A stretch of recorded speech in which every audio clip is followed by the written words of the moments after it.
Hi, today let's talk about evap systems. Lately I've had a lot of evap problems, so let's talk about what the evap system is, what some of the more common problems is, and how we go about diagnosing it. First off, the evap system is the emission system that controls the fuel vapor in the gas tank, the evaporated fuel. Now, there's a series of codes that are very common to see: incorrect purge flow, very small leak, gross leak.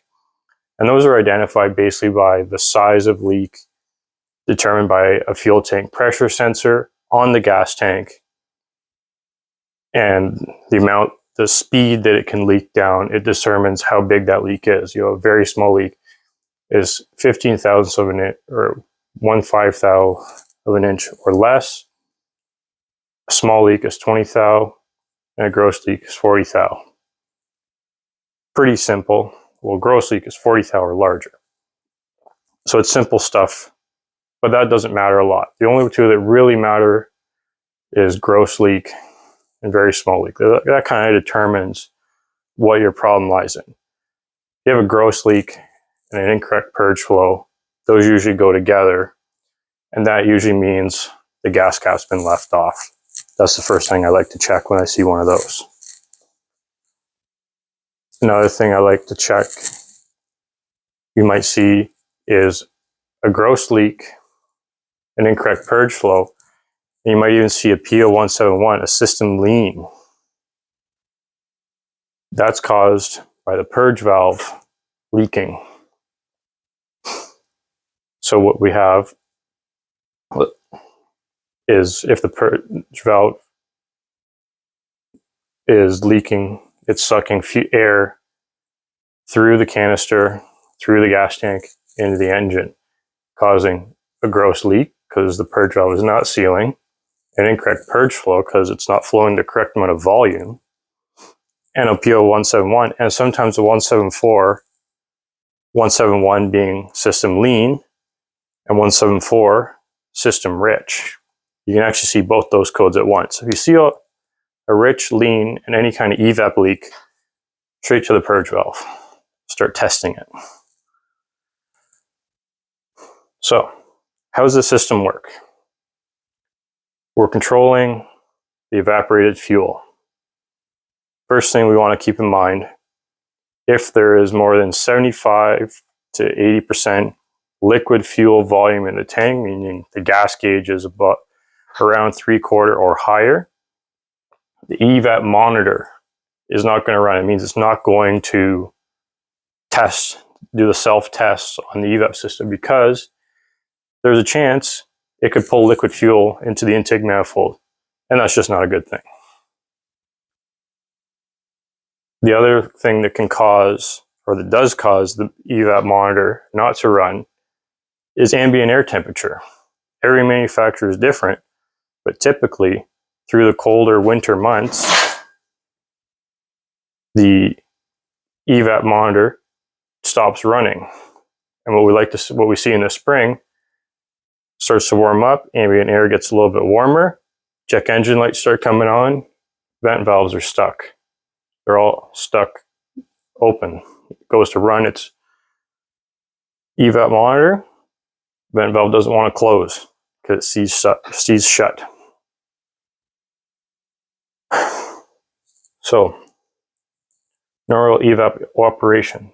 There's two styles, typically. The older style would use the intake manifold vacuum.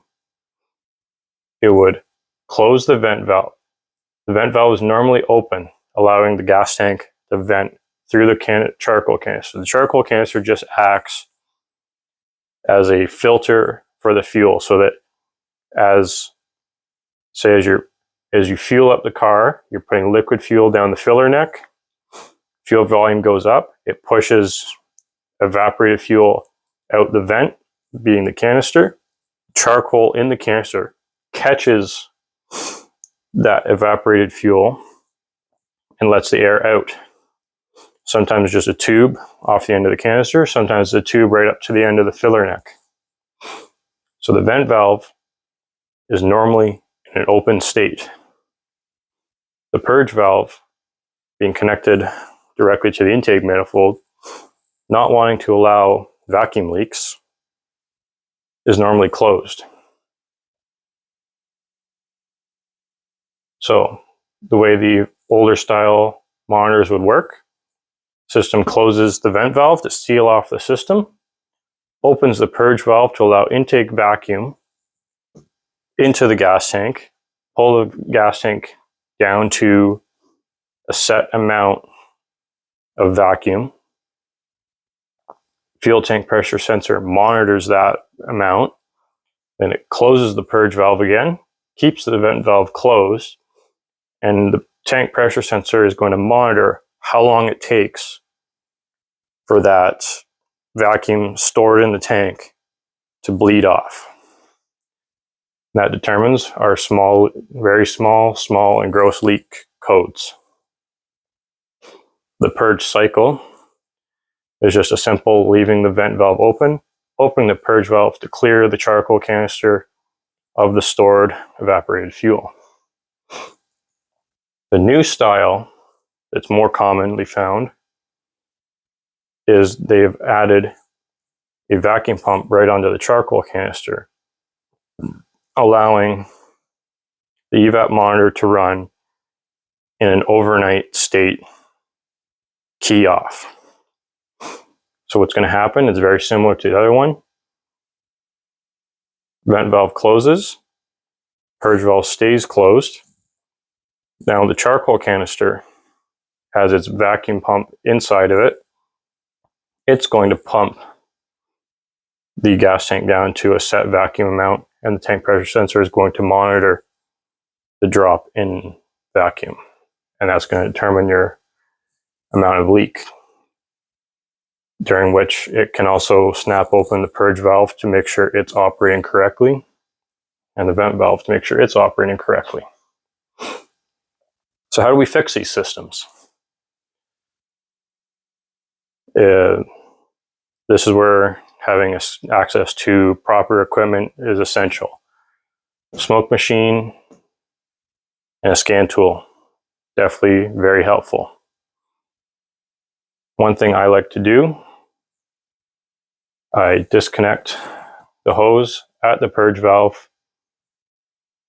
I connect a smoke machine, I blow smoke, which is pressurized, usually around 1 psi, and I'll find the line coming off of the canister from the vent valve and close that off with a clamp, channel lock, vice grips, whatever, if it's a rubber tube, or if it's one of those corrugated nylon tubes, disconnect it.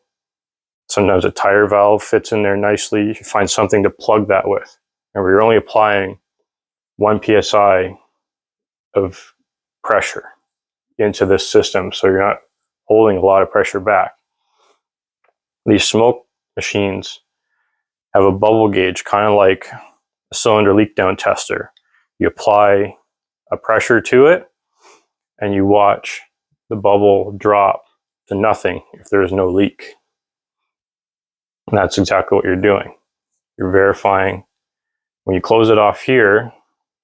Doesn't matter if the vent valve is opening or not, you are closed off the system beyond the vent valve. So you know the rest of the system is sealed if that bubble drops to nothing. If it does, great. Take your clamp off, command the vent valve to close with your scan tool. And if you hear it close, and then your bubble gauge shows a leak, you know the vent valve is leaking. For the purge valve, simple hand vacuum pump is the best thing to use. On this side, on the purge valve side, just connect the hose, apply a vacuum. Not all purge valves are going to hold a lot of vacuum. On Toyotas and Hondas, they'll only hold 7 or 8 inches of vacuum on the canister side of the purge valve. On the engine side of the purge valve, they will hold total vacuum. They'll hold a whole 28 inches of vacuum. So don't let that fool you. I think that pretty much covers everything. So hope this helps. Evap systems can be confusing, but just remember isolating the system with your smoke machine by clamping off the vent tube and applying it right by the purge valve, and it basically tests the entirety of the system, and you don't even need a scan tool to command the vent valve. If you know the whole system from the back of the purge valve to the canister is not leaking, it was probably the vent valve. As long as you're able to test the purge valve with a hand vacuum pump. And then if you have a scan tool and you can test for voltage to the vent valve and to the purge valve, even better. That's the way I like to do it. Thanks for watching.